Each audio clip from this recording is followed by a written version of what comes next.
the very distinguished panel, which is Martin Smedjeback, psychology major from Lund originally, and he now works at the Swedish Fellowship of Reconciliation, right? More. Okay, it worked. Sorry. Also the founder of the company Ickevåldssmedjan. I don't know if you can translate that. But anyway, it focuses on training in non-violence, peace, and animal rights. And you also have facilitated non-violence trainings and lectures since 2001, both in Sweden and also internationally. Welcome. And the other panel members are Tobias Ljungkvist, which is a project coordinator for Engineers Without Borders. Welcome. And Erik Bäck, which is a tactical officer and vice chairman of the board of a Help to Help organization. Welcome. So I'm going to start off by talking to Martin. Why are you here? What are you committed to? I started being committed to the vast difference between rich and poor in the world. Well, actually, the first time I have any remembrance of anything I did for anyone else was actually with your organization, WWF. Yay! It was in the 9th grade, and I said to the class, can we collect some money for rainforest, saving rainforest? That was my first memory. But I come from a home where we never talked about politics or the society at large. So it took me a while since I became active in different things. But then it has become more with weapons export. Do you want me to go on? Yeah, just give a quick, like the highlights.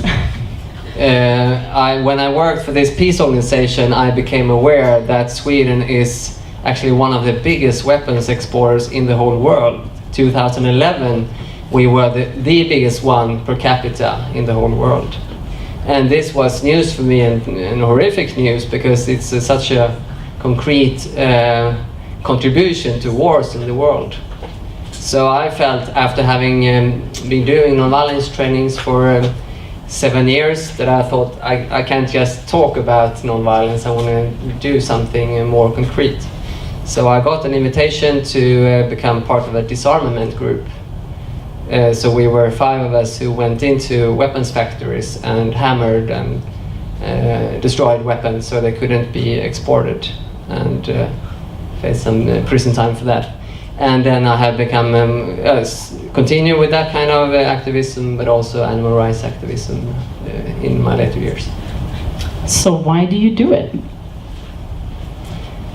I guess it's a feeling that it has to be done. It's needed to do that kind of work, because there is so much suffering in the world, and why not do it? And we have such a privileged place here in the world. I have met many activists from other parts of the world. Actually, next week I'm going to South Sudan to have a training for 10 days. And a couple of years ago, I met one of one of the participants where we died.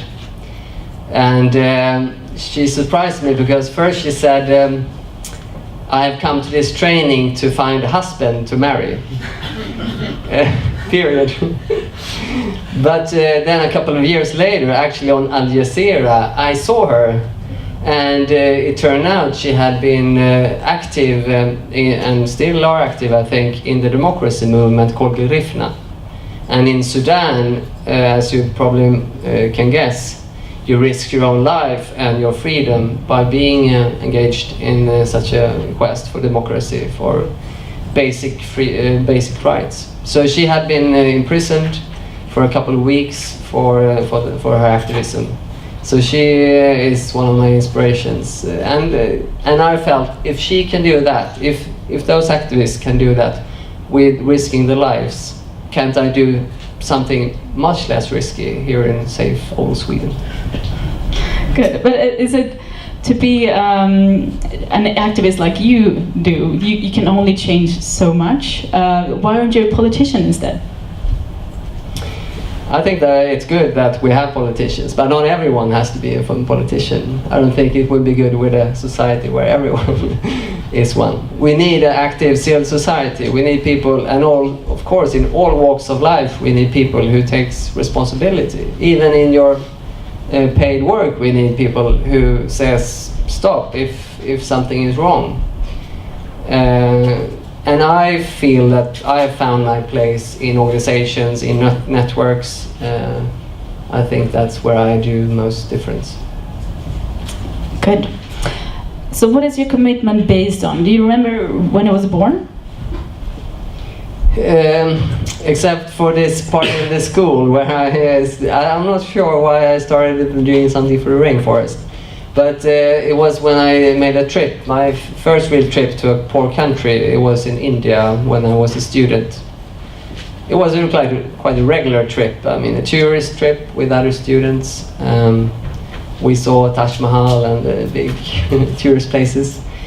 But I remember very distinctly going to a hotel, and it was a very hot day. And we had been promised a very fancy hotel with air conditioning and so on. And I really look forward to that. But before I went inside, I saw a couple of people who looked desperately poor, very young people, children. And then I came in, and it was very nice taking a bath and with a cold drink and so on. But then it hit me that these people who I just seen could be dead the next day when I walked out of there. And it really hit me emotionally. How can this be? How can this enormous inequality? I mean, I hadn't deserved living in a safe and rich life that I did. I had done nothing to deserve it. I had hardly worked in my life or do anything good of any kind. So when I came back from that trip, I figured out that, well, I have to do something because this is not okay. I can't just plan for my own career and getting a house and things like that when there is starvation and so much pain in the world.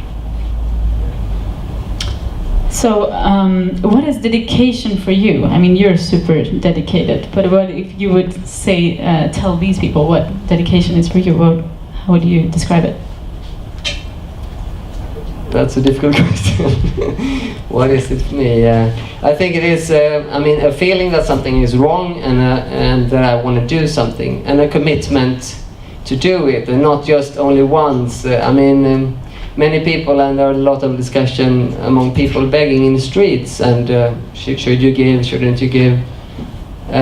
But for me, it's so much bigger. I mean, you can't wait until there is someone standing in front of you and asking for some money, because we know intellectually that the problem is much bigger than that, right? We know about the problems in the world, about climate crisis, about wars. Why should we wait to act until we have a person in desperate need? I'm not saying not to give to that person, but why wait? And so trying to plan it in your life, how can I make a difference in my everyday life? I think that's maybe what it means to me. Good, because now you answered my second question, which is why is it important to get involved and be committed? So I guess you already answered that. But the thing is also, you should do it for others, but you can also do it for yourself, because it turns out that actually we get more happy also when we get active for others. A couple of years ago I went into the field of happiness research, which is quite a big field academically, although I haven't studied it academically. And it turns out that you get more happy yourself also, so there is even less of a reason not to be active for others, because you also gain yourself. It's a win-win. But there's some type of engagements or activism that, like if you go out and do demonstrations, for instance, that actually nothing changes, nothing happens. Can't you be like depressed if nothing happens when you actually do get engaged? Yes, you can, but the thing is, we don't know what happens. I mean, we can think that nothing happens if we do something, but we really don't know. I mean, When we did the disarmament action, we didn't think that, oh, now next year they will stop weapons export. Because there needs to be so much more happening, so many more groups and so many other kinds of actions and campaigns. What we didn't expect was that some people wrote to us saying, oh, I saw your action, that made me want to do this and this and this, to become active, and not what we did, but become active in other ways. And so that's the kind of ripple effect you can have if you're lucky. People can see it and be inspired, and even in many different countries. You can be inspired like I was with Dad in Sudan, and she probably hadn't thought that I would be inspired by her. But those things can happen, and many times you don't know what kind of ripple effects it has had. And many times it takes tens or maybe decades before you see any change, but it can still have a major impact. So what do you think is the most effective way to engage people? Yeah, that's a good question. I have been struggling with that myself. But I guess one of the answers could be, I mean, do your thing, do what you want to do, and hope that others might be interested or maybe also passionate about what you do. I guess. Yeah. All right. So, when you listen to the political debate in the media, it sometimes feels like the only ones with powers are the politicians. But how can you? But how is the change in the society made according to you? I mean, is it only the politicians with power, or is it? Do you feel that you are in power? Yeah, I think this is one of the biggest myths we have in our society, that only the elite has the power to change. So when I got this job at a peace organization, it was as a non-violent secretary. So I didn't know so much about non-violence, how it works, and what principles and methods there are. So what I did was to study the history of non-violence. How have different movements used the methods of non-violence? And what I found was that it was remarkable how much of what we see today are affected by these movements. Almost anything. I mean, everything from better environmental laws, to labor rights, to females, to women that can vote, to homosexuals that can marry. I mean, everything where we have some progress in society has been possible because of people organizing themselves and campaigning about it. It hasn't been politicians. I mean, they have been doing the changes in the laws and so on after the campaigns, but not before them.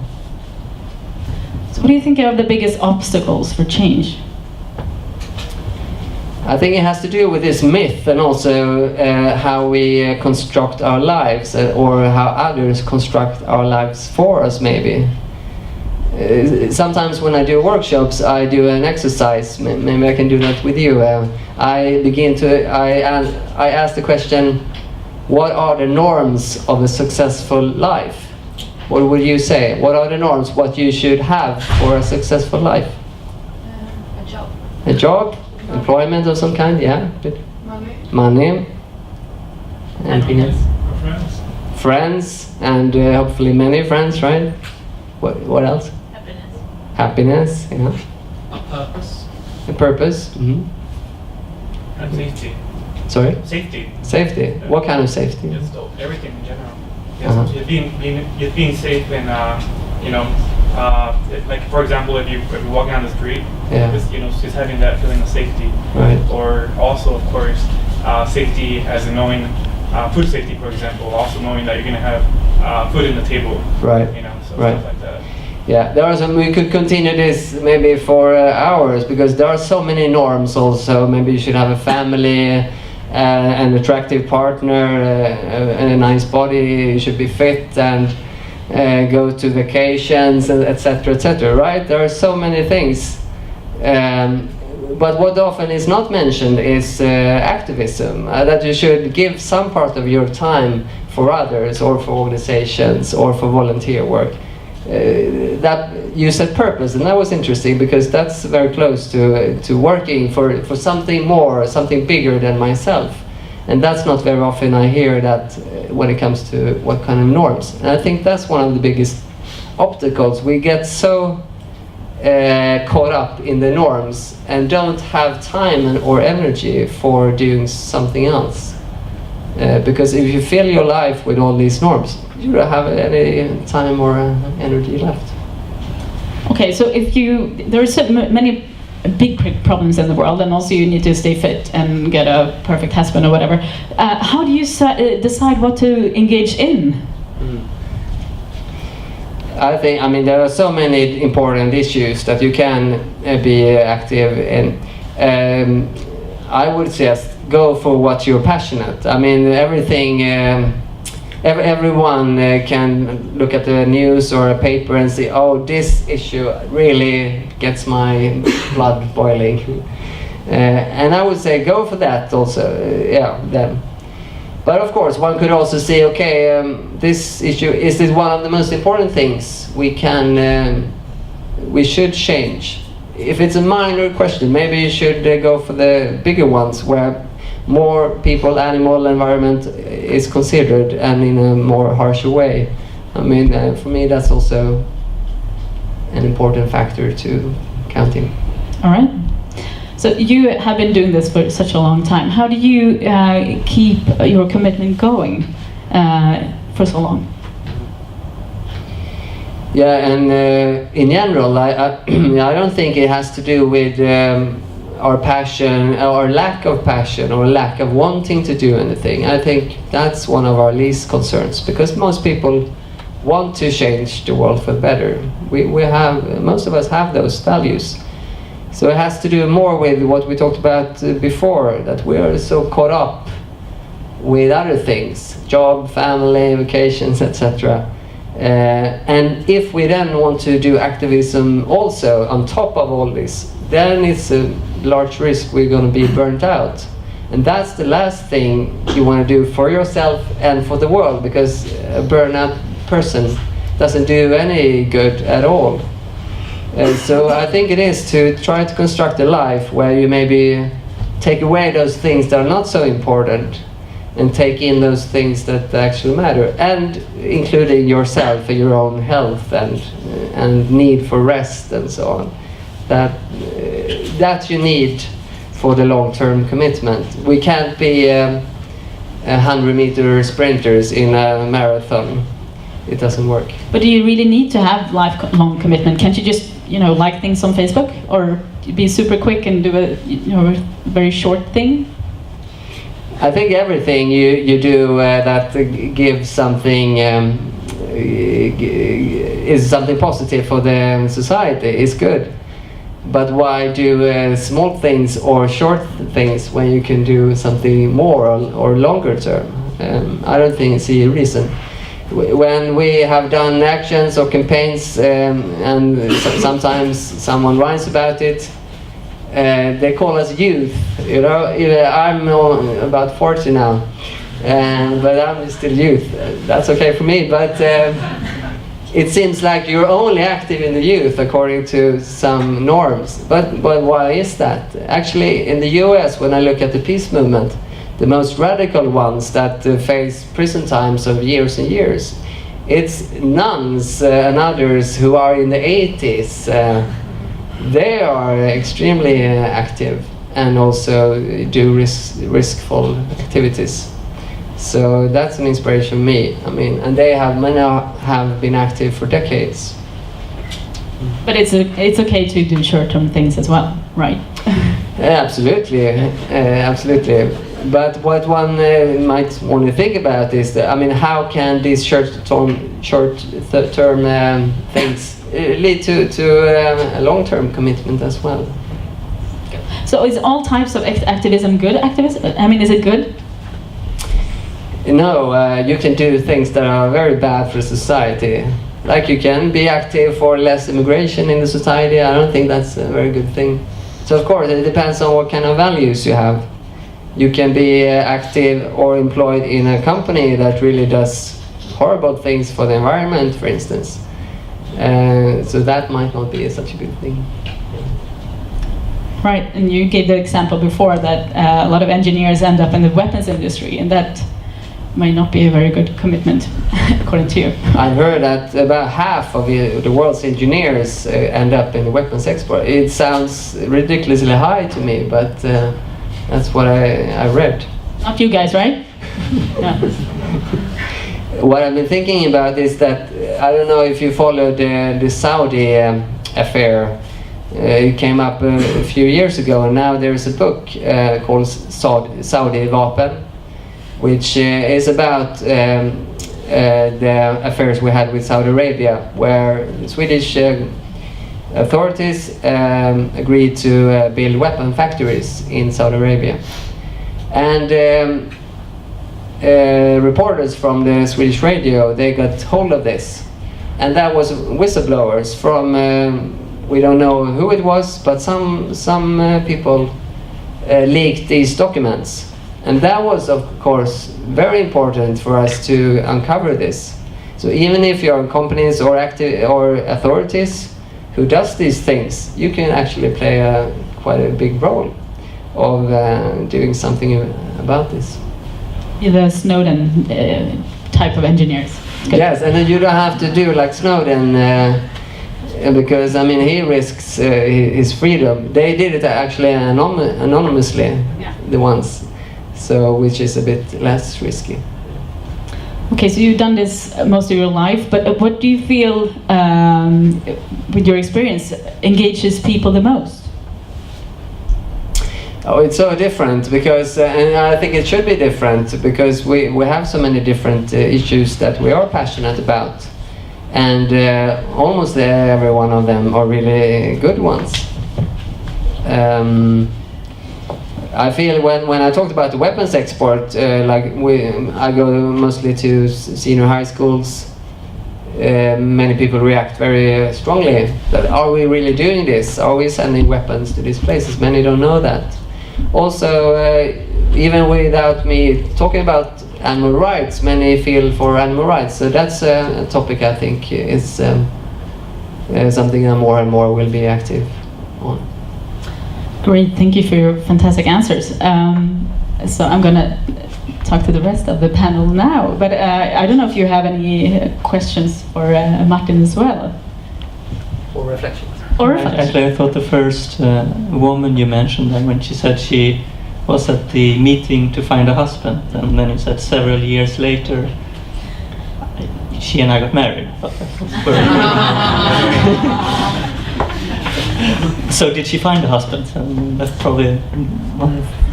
I haven't heard that. Okay. So, Tobias, Activism was her husband. Yeah, maybe. Tobias, welcome here again. Can you please tell us a bit about your organization? Okay, so I'm part of an organization called Engineers Without Borders, or in Swedish, Ingenjörer, utan gränser.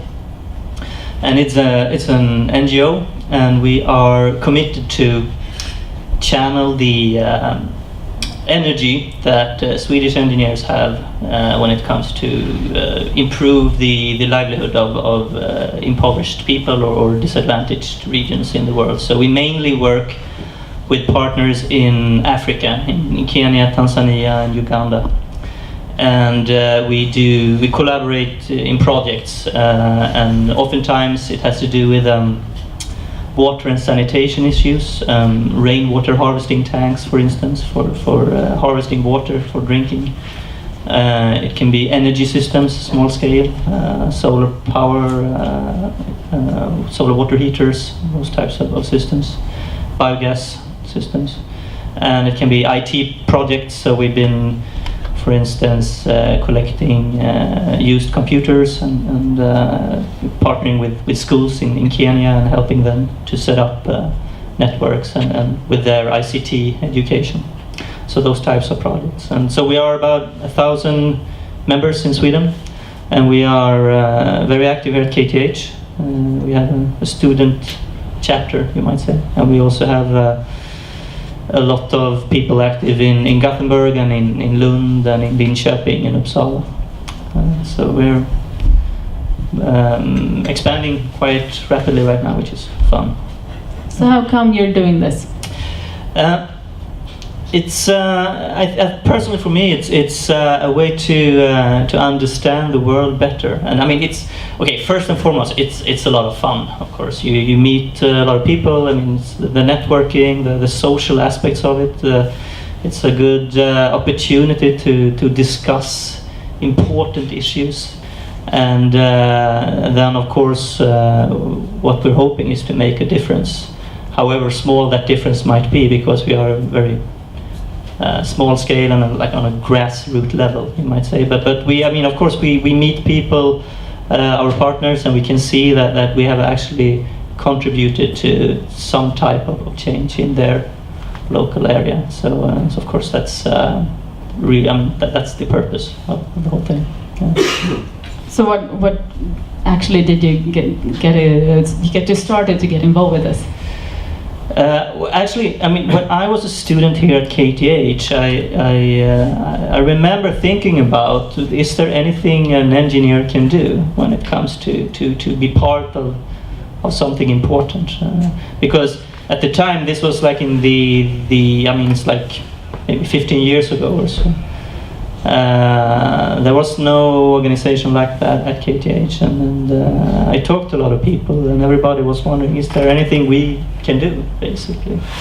And then the movement of Engineers Without Borders had started in France, in the US, and in Australia, and we tried to copy the same concept, basically. And it seems very obvious that engineers have a lot of commitment, but there is no obvious way to channel it.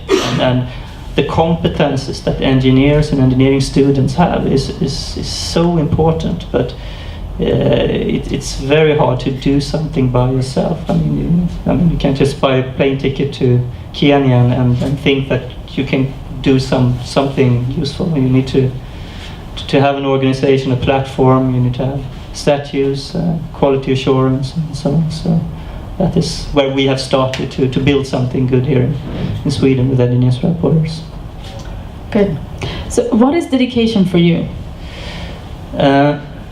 Dedication is, I think it springs out of curiosity, and I think it's something that is established when you communicate with others and you see mutual interests or you see needs, and that lights up something within you, and that is how it starts. And then if you are above the critical level of interested people, the dedication can actually amount to something practical, something active that you do. So what or who inspires you? Actually, what inspires me the most are the partners that we work with, because it's usually, I don't know if there's an English word for eldsjäl in Swedish. Can you say fire soul? I don't know. But an eldsjäl is someone who has a very strong commitment and which is strong enough to convince others around him or her that what they're trying to achieve is important. And we have a lot of examples of that in our partner organizations. So, yeah. So why should you get involved? I think actually, and this might be offensive to say, but I think you should get involved because you can. And I've used this example before. It's quite ridiculous, but I'm going to use it anyway. You're familiar with Spider-Man, I assume. So I used to read Spider-Man as a kid, and there is like a quote somewhere in the early issues of Spider-Man where he learns somehow that with great powers comes a great responsibility. And so I don't know, I think we are more powerful than we believe, which you are actually talking about with Bill as well. And I think that those powers are something that you have the responsibility to do something good with, something beyond just making a good living for yourself. So that is, I don't know how well that plays with the the random person on the street, but I think that is the way you should look upon your education. And in Sweden we get it for free, so we should have a commitment to give something back. So yeah. Great. Thank you. I'm going to ask Erik some questions now, and afterwards we're going to be able to ask some questions too. So, Erik, you work with organizations and the organization Help to Help. Can you tell us a bit about that?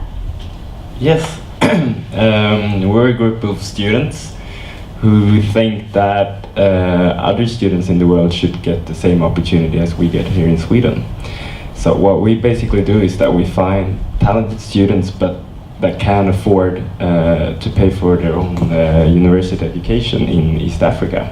And we provide them with an opportunity to get sponsorship for this. And then in the second step, we connect these students with local employers to enable them to get jobs. So we work through the whole chain from sponsorship of the education to actually helping people to get a job and to create a better future for themselves and for their country and their countrymen. And hopefully they will give something back. Good. Yeah. So how come you're committed to this organization? I grew up in a family where we talked a lot about politics, and when I was young, I was very interested in questions connected to the society and issues with the society, and I knew I wanted to do something. And when I started here at KTH, I met my partner Malin, who is the founder of Help to Help, and we started talking about this, and I got to know that she had this fantastic organization that was helping a couple of students. And education was something that was really close to my heart, because I knew that education had already done so much for me, so I knew that this is something that you can make a great impact with very little engagement in going in and telling people to do it. We're just like giving people a push in the right direction, basically. And that was just a fantastic idea, I thought, and I couldn't miss the opportunity to join this organization. So that's how I got involved. Good. So what is dedication for you? Ooh, it's a really tricky question. I think it's very individual, but for me, it's about commitment. It's about, I think about Help to Help when I wake up in the morning, when I go to bed in the night, and think about what I can do with this organization. But it's also about having fun. I have so much fun working with the students, talking to them on Facebook, or being with my teammates, and really see the progress, really following the students in their progress from coming from really poor conditions, living on the countryside in Tanzania, having almost nothing. Many of them don't even have any parents or relatives, and they still have this fantastic spirit and like joy that they share with me and everyone else who is supporting Help to Help, and that's just fantastic to see, and that gives so much energy to me to work with this. Good. So what or who inspires you? I would definitely say that the students in our team, or the students that we're helping, are inspiring me a lot. As I said, they come from such difficult backgrounds, and they've struggled so much to even get there. It's to even get to apply for the university in Tanzania. It's such an accomplishment, and as you said before, we've been given so much for free here in Sweden. And their dedication to even get there, it's just, you can't imagine how they manage to, that's just amazing. So what do you think you should get involved in something?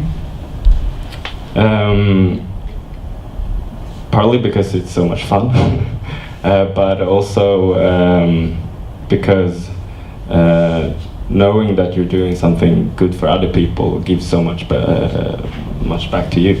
So it's a win-win situation where I get a lot of joy from doing what I'm doing, but knowing that I'm actually helping someone and making a difference. That's such a great feeling. It's the greatest feeling you can have, I would say. Good. Thank you, all of you. I'm gonna let some people, if you have any questions, please go ahead. Raise your hand. Yep. Can I send the mic? It's wrapped around the bell.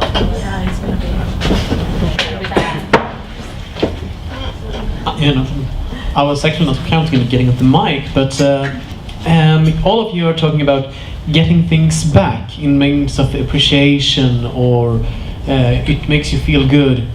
And I'm not certainly sure that everyone in society thinks that it is that way. I mean, I'm pretty sure that many people just feel that that actually preserving for themselves. I'm working for getting my own money to get my own children a better start for them, and don't rather care that much for everyone else if they don't get the appreciation for that person back, or not even them perhaps. For example, giving money to a stranger who seems to need it in the street. I have encountered people who think I'm being tricked when I'm giving them money. I don't feel any good at all. I mean, maybe that's just some people who actually feel this kind of enrichment in these kind of actions. Do you have any comments on that?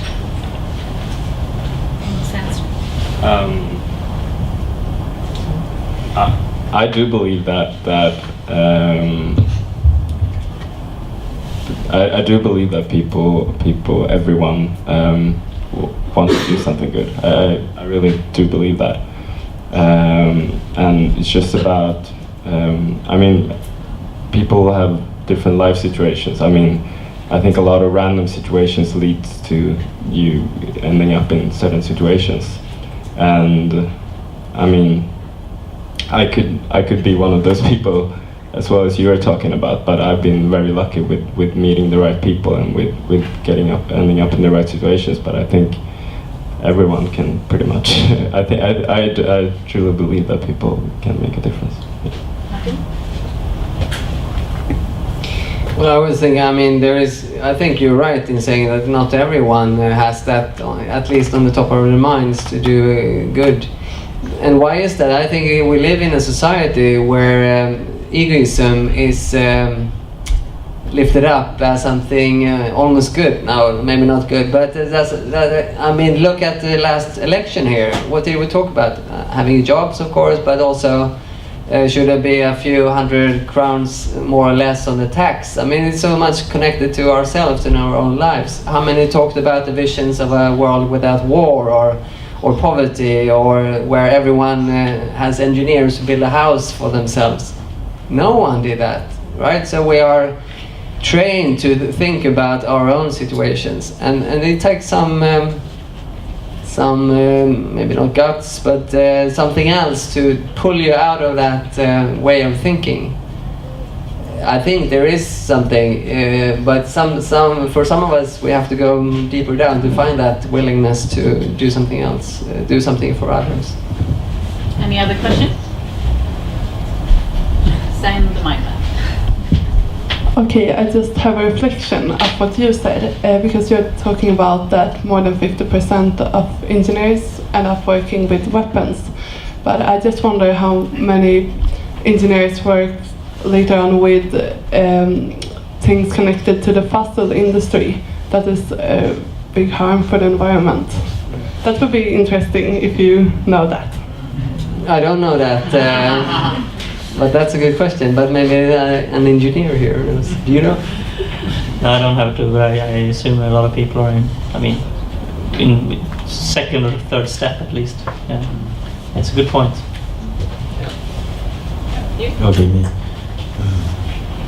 So I'm thinking that most people, as you say, they want to do something good, and they have this good feeling when they get appreciation or they see their actions, but that life gets in their way kind of, and they end up working in trying to get a career in the family.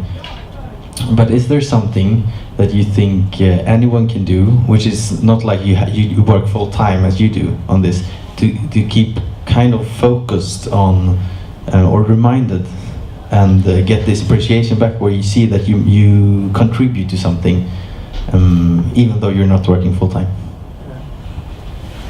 Yeah, I'd like to answer that. Because that is I think that is maybe the most common question that the biggest challenge that Engineers Without Borders as an organization have, because our members and the people who are involved in our projects, they all do it on the side of their jobs and so on, and myself included.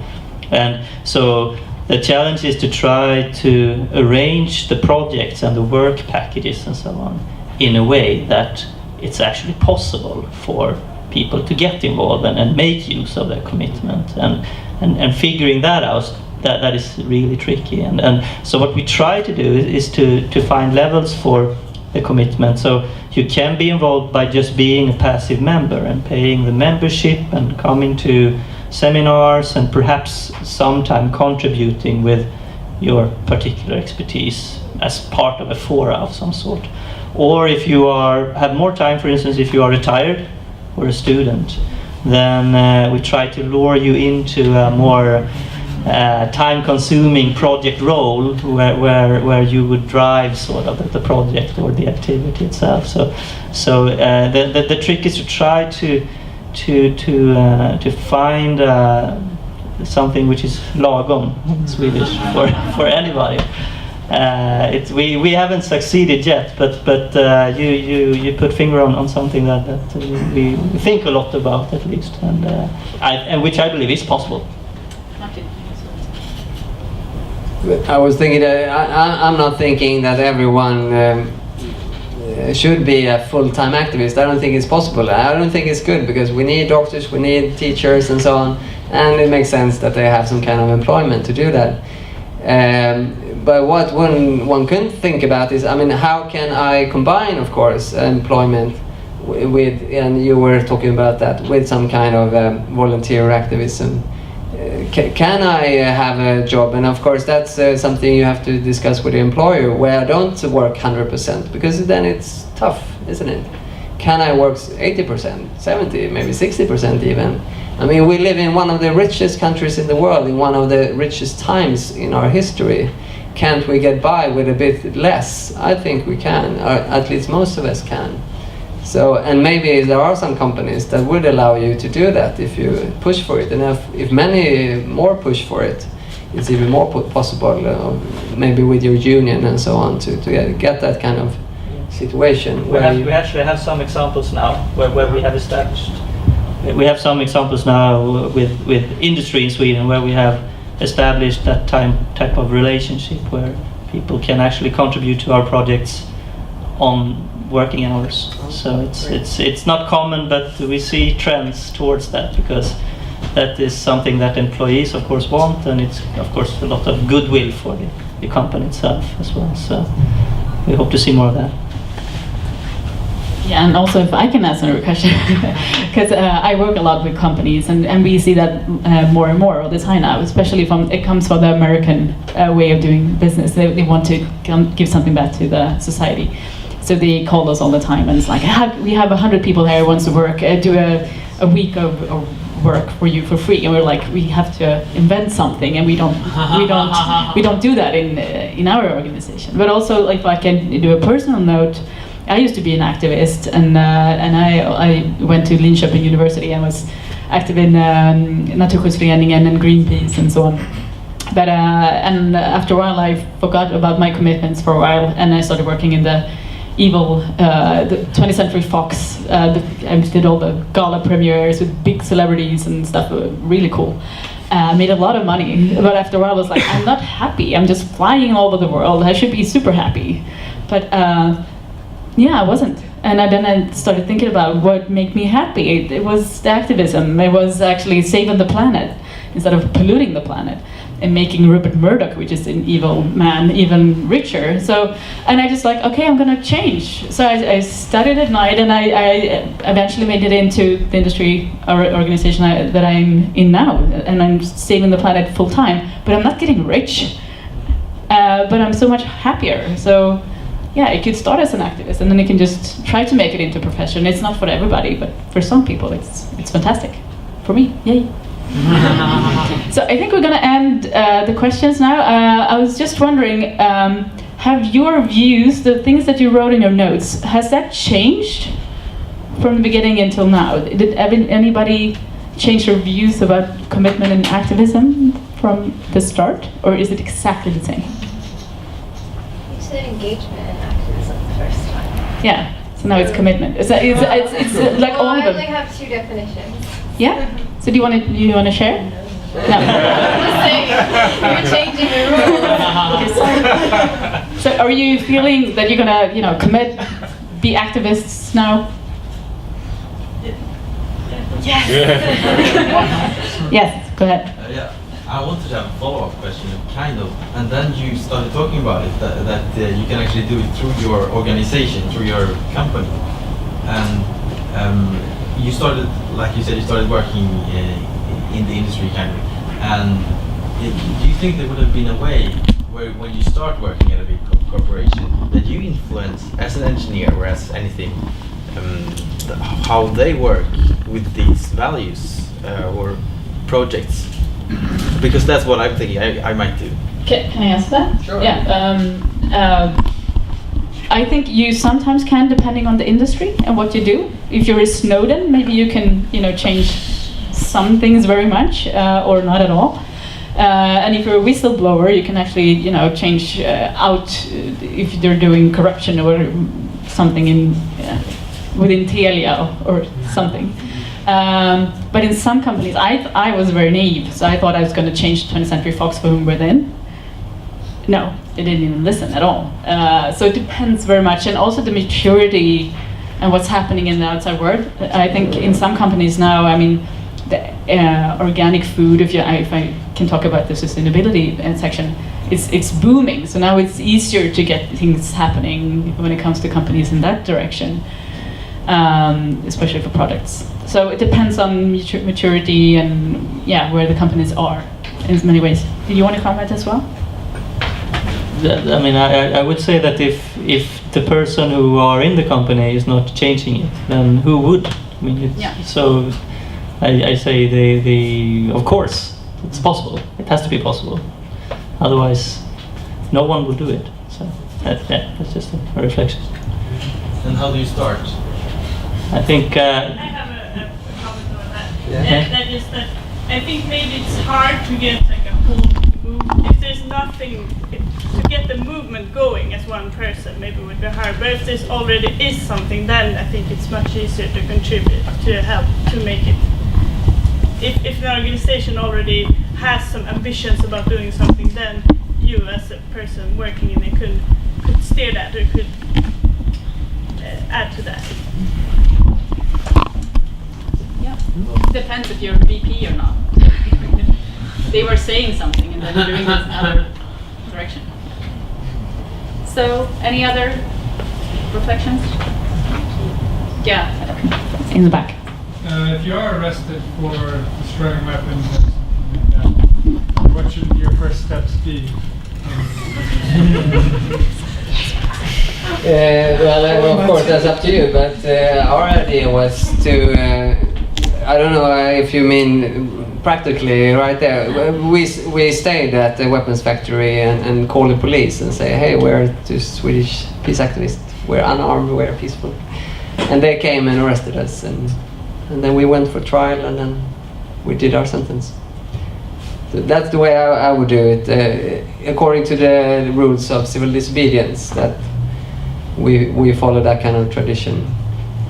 That makes it much more easier to be able to say why you did it, which was a big part of it, to try to defend what we thought was best.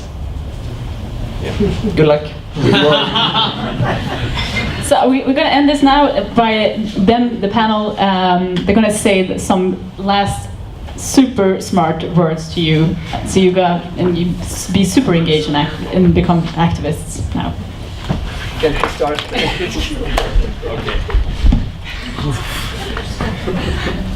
So I'm gonna set the bar here.